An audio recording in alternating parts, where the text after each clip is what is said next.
Classificação indicativa. Livre para todos os públicos.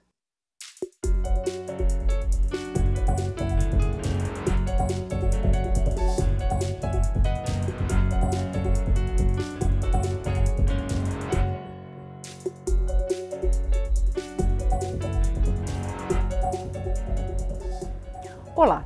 A Organização das Nações Unidas aproveitou o mês da consciência negra para lançar uma campanha de alerta contra o crescente número de assassinatos de jovens negros. De cada 10 assassinatos no Brasil, 7 são de jovens negros entre 15 e 29 anos. De 2005 a 2015, a taxa de homicídios por 100 mil habitantes teve queda de 12% entre os não negros. Para os negros, houve aumento de 18%, de acordo com o Atlas da Violência 2017. Para os responsáveis pela campanha, a raiz da violência é o racismo. O Câmara Debate da Rádio TV Câmara vai discutir o tema com os deputados Reginaldo Lopes, do PT de Minas Gerais, e Capitão Augusto, do PR de São Paulo. Os dois são integrantes da comissão especial que discute o enfrentamento da morte de jovens. Deputados, o Brasil hoje tem 60 mil mortos por ano. Eu me lembro que o comandante Ibis, o ex-comandante da PM do Rio, o comandante Ibis, ele disse que isso não é uma questão de segurança pública, que é uma crise de civilização. E eu gostaria de saber como é que os senhores veem essa questão. Parte desses mortos são jovens, uma parte muito significativa, mas o Brasil tem um número muito alto de assassinatos. É um número exorbitante. O Brasil está em plena guerra civil. 60 mil mortes violentas ao ano, 500 policiais, mais de 500 policiais mortos em decorrência da função. Então já significa que o Brasil está com um problema extremamente grave. E o que nos preocupa é que ainda o Brasil não trata isso como prioridade, a questão da segurança. Basta ver os nossos números. Nós não temos sequer um Ministério da Segurança para estar tratando disso. A Comissão da Segurança, da qual eu presido aqui na Câmara, foi criada em 2002, recentemente. Foi uma das últimas comissões permanentes a serem criadas. Nós não temos uma dotação orçamentária para a área da segurança.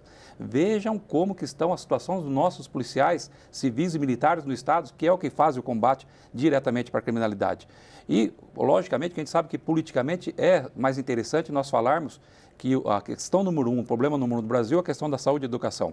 Mas eu reputo isso aí. O principal problema hoje do Brasil é a questão da segurança.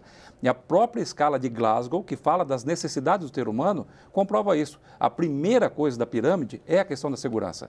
Você precisa ter uma segurança na sua vida, na sua família, onde você mora, no seu trabalho, na sua cidade e no seu país.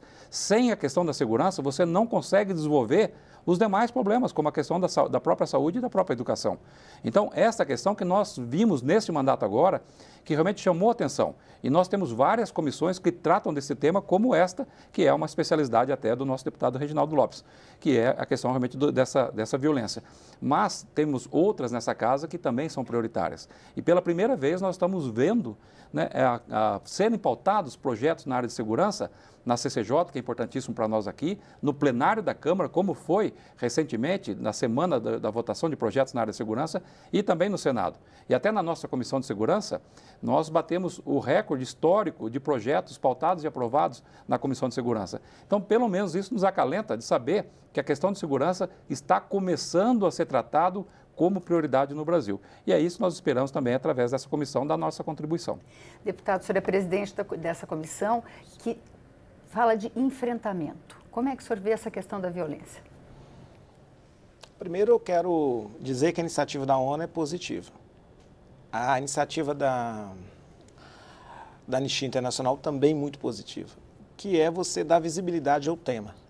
E esse debate aqui é muito positivo, porque a TV Câmara também pautando um tema tão importante, talvez dos temas mais importantes para a caminhada civilizatória que o Brasil precisa continuar fazendo.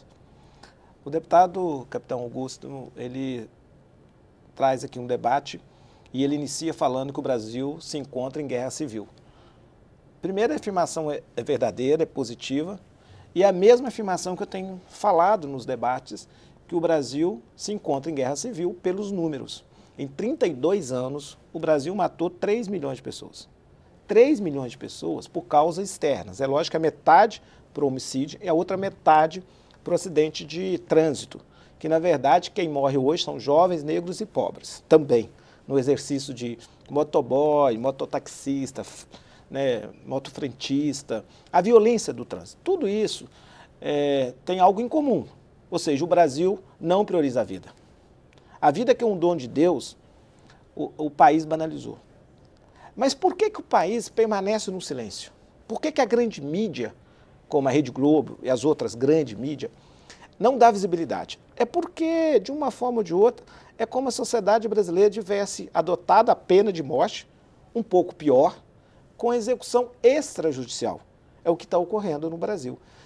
E como não são filhos de pobres, não são filhos de ricos, não são filhos dos jornalistas, dos deputados, dos políticos, do governador, do presidente, dos brancos, é como se isso fosse natural. Eu não estou exagerando, é evidente que eu não estou aqui defendendo a morte de ninguém, pelo contrário. A vida é um dom de Deus, ninguém tem o poder de tirá-la. Porém, o Brasil matou, por causas externas, 3 milhões de pessoas.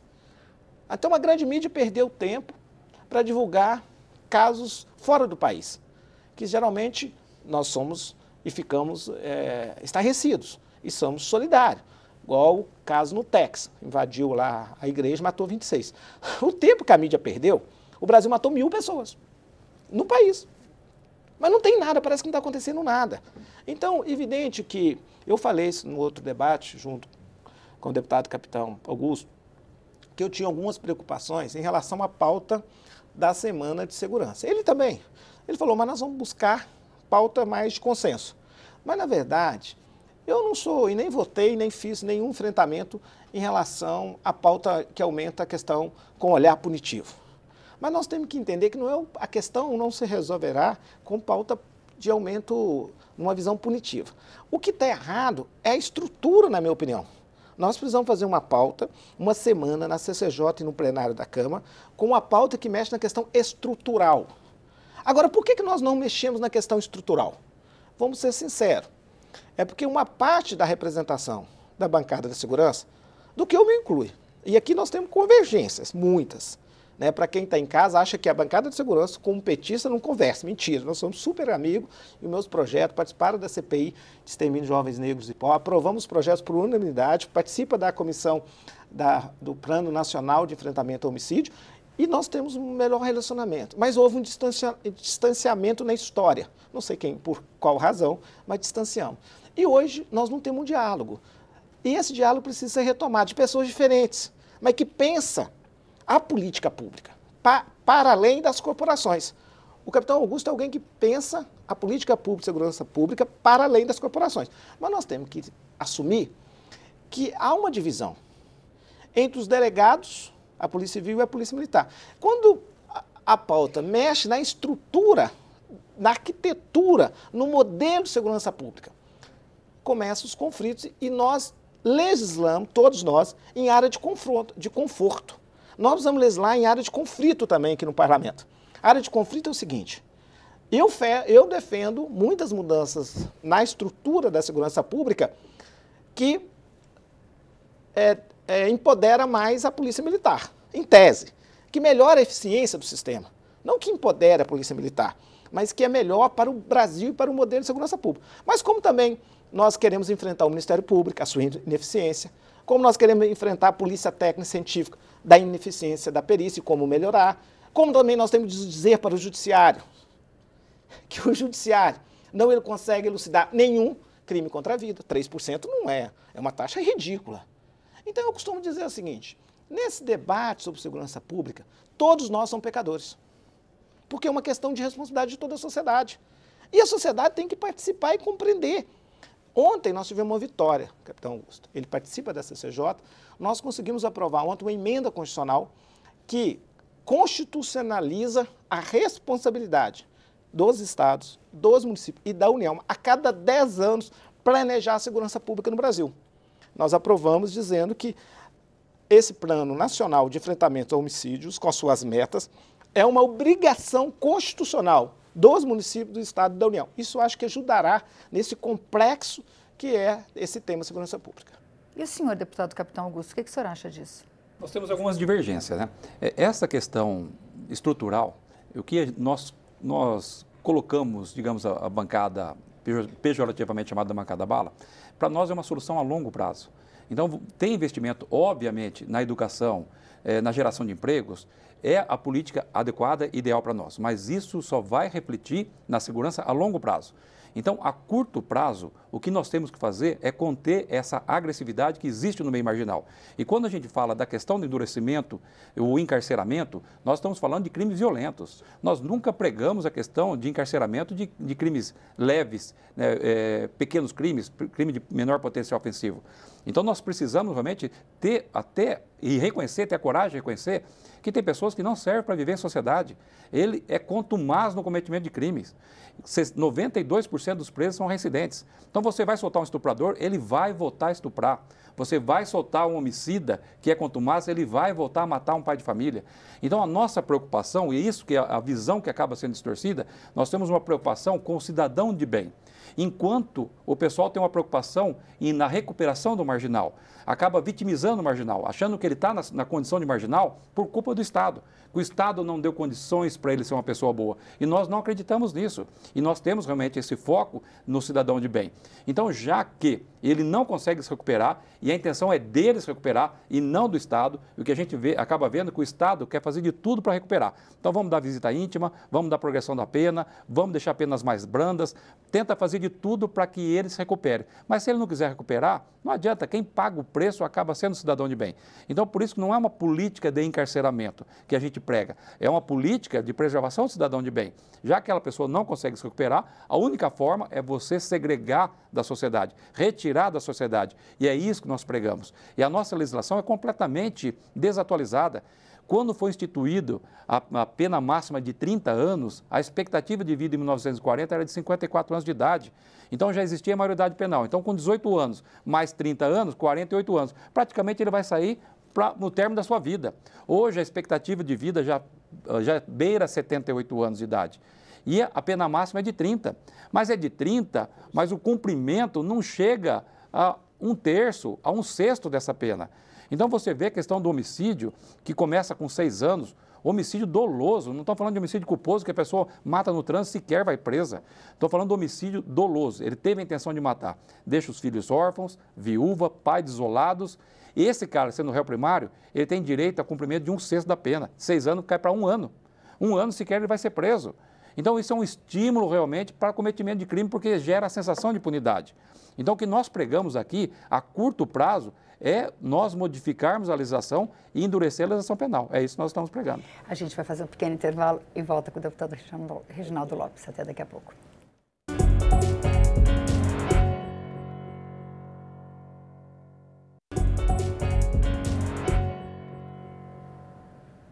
O Câmara Debate está de volta. Hoje nós estamos discutindo o homicídio de jovens negros com os deputados Capitão Augusto, do PR de São Paulo, e Reginaldo Lopes, do PT de Minas Gerais.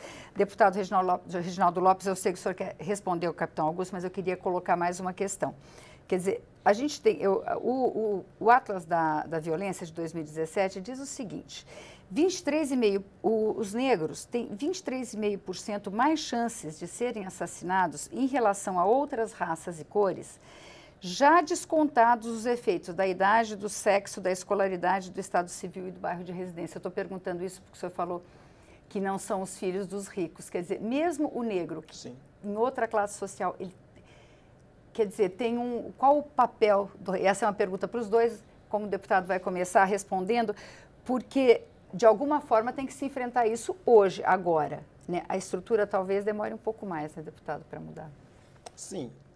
Mas na questão de homicídios, que é o tema que nós estamos debatendo, a elucidação é de 8% e são condenados 3%. Então o problema não é só o tamanho da pena, é o tamanho da impunidade. Essa impunidade, na minha opinião, que faz aumentar a violência e os homicídios no Brasil. Então é evidente que nós temos que fazer mudanças estruturais no conceito sobre segurança pública, em todo caminho penal no Brasil, todo caminho penal, não é questão das polícias não, todo caminho penal, para ter uma elucidação de países civilizados, que na minha opinião tem que ser acima de 80% nos próximos 10 anos. Porque senão nós estamos aumentando a pena para quem? Porque a nosso sistema de persecução penal, a justiça brasileira é uma justiça patrimonialista, ela não prioriza crime contra a vida. Essa é a primeira questão assim, que eu acho que nós precisamos dialogar, né? A segunda questão, eu concordo com os dados. A mulher negra sofre mais do que o homem negro, né? O homem negro lá no Nordeste sofre mais do que o homem negro. Porque o Brasil é um país racista, vamos deixar claro. Esse racismo também contribui um pouco com a violência no país. E, na minha opinião, eu tive a oportunidade de conhecer vários movimentos, né? Tem um movimento negro que chama Reaja, ou será morto, ou Reaja, ou será morta, e tem um que minha mãe não dorme quando eu não chegar em casa, que é de artistas, em tese, ter um poder econômico. Mas, mesmo assim, a mãe faz uma recomendação ao seu filho, por causa da violência. Tem uma questão da cor da pele, lamentavelmente, no país, né? Ou seja, pode fazer um teste, coloca um carro com 4 meninos brancos e um carro com 4 negros. E vamos apostar quais carros serão abordados. Então, nós precisamos romper com esse racismo estruturado, institucional no país, né, nessa questão da violência. Agora, eu quero dizer também que nós precisamos enfrentar, e eu concordo plenamente com o capitão Augusto, a base, não só a consequência, mas a causa. O Brasil não precisa mais de diagnóstico. Os homicídios ocorrem 90% em 142 municípios. E nos municípios tem a faixa territorial. E o que não tem nesse território? Nada. A única presença do Estado é a polícia. A polícia deveria ser a última presença do Estado, mas se torna a única presença. O Estado não se faz presente. Qual que seria a presença do Estado? Escola integral, escolas técnicas profissionalizantes, universidade. Por que a universidade tem que ser uma burguesia no centro? Não tem posto de saúde, não tem iluminação, não tem nada.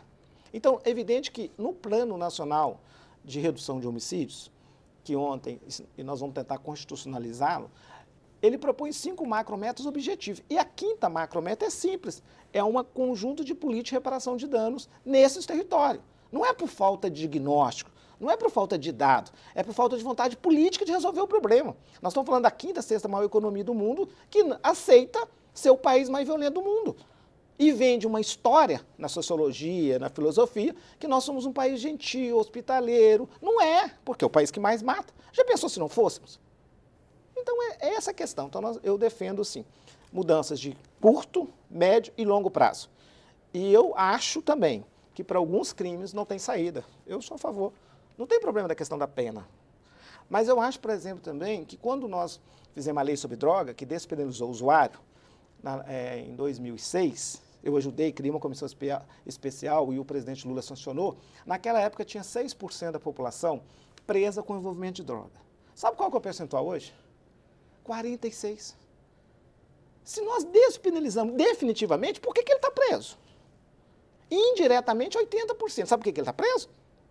Porque a persecução penal, o juiz, branquinho, concurseiro, 22 aninhos, 23, acha que resolve o problema encarcerando todo mundo, já que o modelo não funciona. E aí, assim, se você é branco, usuário. Se você é negro, traficante. Não, esses são os dados dos presos no sistema carcerário. Para ver como que é complexo essa questão de segurança. E até nós repudiamos, né, essas entrevistas de pseudos especialistas na área de segurança que acabam não entendendo absolutamente nada, até pela complexidade do serviço, da área de segurança. Nós temos, né, vários aspectos aqui, isso já foi dito pelo Reginaldo Lopes. A questão do sistema prisional. O sistema prisional nosso está completamente falido, né? E você vê a questão da colocação de presos de um crime menor de potencial ofensivo junto com facções criminosas, isso está fazendo com que haja um fortalecimento e um recrutamento das facções criminosas para esses presos que até então não geravam um perigo para a sociedade. Então você tem que ter uma divisão muito clara dentre os presos. E os nossos presídios, e olha que eu sou, digamos, da direita da linha dura, mas... Olha, você vê que tem tanta convergência, ele está falando uma coisa importante, olha que você tem, ainda assim, né, a gente concorda plenamente com essa divisão de preso, e vou mais além, né, o nosso segundo maior patrimônio, o primeiro é a vida, a segunda é a liberdade.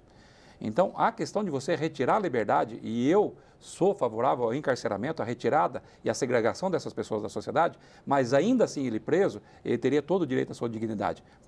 Presídios que realmente dê dignidade à pessoa. E não hoje o que a gente vê e eu, por 24 anos na Polícia Militar, tive a oportunidade de fazer várias reintegrações de presídios e a gente via as condições que aquelas pessoas viviam, que é muito pior do que de animais, com certeza absoluta. Então, a gente até que tem que preservar isso aí, sou favoravelmente à retirada. Mas para você ver os aspectos da questão realmente do sistema prisional, da questão que eu gostaria, viu, Reginaldo, que você incluísse aqui também, não só as minorias, digamos assim, mas por que não está aqui também a questão dos policiais? Tá aqui, no Brasil, se você somar zerar o número de policiais mortos no mundo, não dá o que dá no Brasil. São mais de 500 policiais mortos em função do serviço. No Rio de Janeiro, mais de 120, no estado de São Paulo, mais de 100 policiais. As condições que esses policiais trabalham hoje, com jornadas de trabalho desumana, que é considerada análoga à escravidão, porque ultrapassa 200 horas, 250 horas mensais, com um serviço insalubre, perigoso e noturno, com estresse do serviço. Então, são uma série de aspectos. E a questão, realmente, da questão da legislação. A questão da legislação, a gente bate nessa questão, porque é o que a gente fala que a curto prazo, que seria, para nós que realmente lidamos na área de segurança, seria uma solução para você frear esse instinto agressivo dos marginais. Os marginais podem ser tudo menos bobo. A partir do momento que ele coloca na balança ali, vou cometer um roubo. Para mim não custa nada matar e virar um latrocínio, um homicídio, um roubo seguido de morte.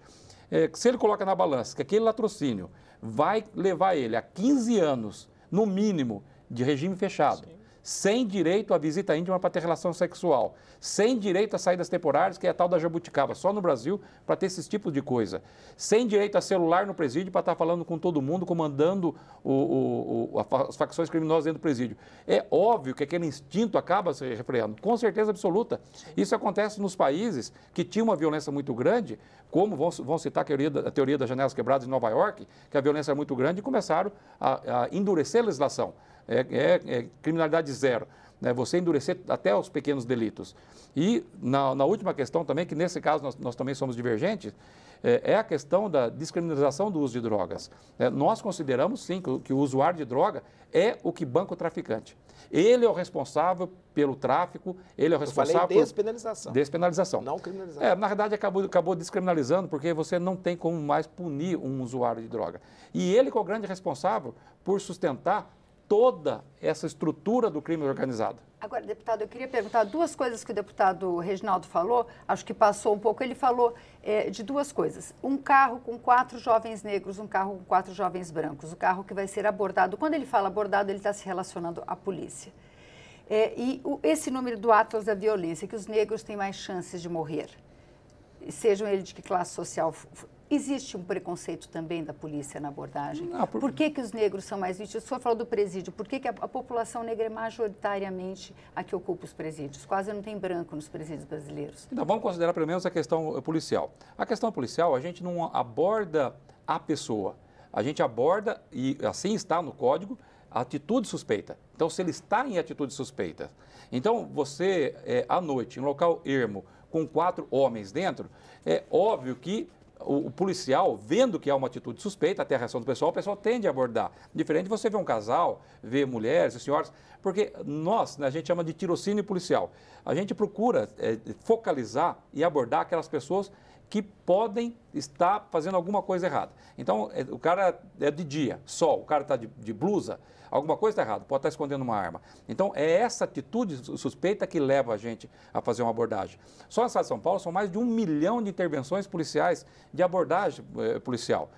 Então, não tem como falar que, e não há nem números para dizer isso aí, que a gente aborda mais negros do que brancos. Agora, se prende mais negros do que branco, então você tem que aí ver até a questão da justiça, porque ele cometeu um crime. Agora, se na estratificação disso aí, leva-se em consideração os fatores sociais, de que os negros têm menos oportunidade de estar no mercado de emprego. Mas uma coisa que eu reputo, a questão da pobreza não pode estar vinculada à criminalidade.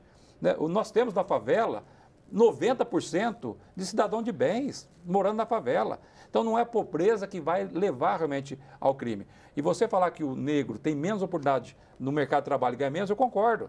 Mas não concordo em falar que é por causa disso que está incidindo ao crime. Então isso é uma série de aspectos sociais, familiares, de valores, religiosos até, que faz com que a pessoa não cometa o crime.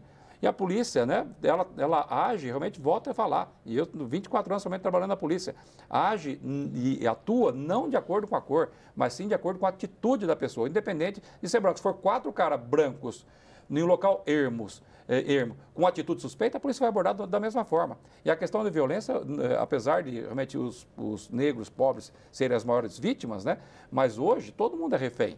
O pessoal mora em condomínios fechados, tem medo de sair com seu carro, carros blindados, né, pode ter um teu carro bom, tem receio de sair. Deputado, 30 segundos, se o senhor quiser responder. Não, olha, 30 o segundos. capitão Augusto falou da agenda. A agenda, primeiro, resolve o problema de meia polícia no Brasil, que eu proponho o ciclo completo. É um absurdo o Brasil ter meia polícia. Gasta dinheiro e gasta para um resultado ineficiente de investigação. Então, tem agenda. Segundo, o Plano Nacional quer acabar com o conceito de polícia de confronto, e quer tirar a polícia de força auxiliar do Exército. Exército, inimigo externo. Polícia, irmão, compatriota. E dentro da meta do plano, propõe reduzir a mortalidade de policiais. Por quê? A fim e a cabo, são negros e pobres.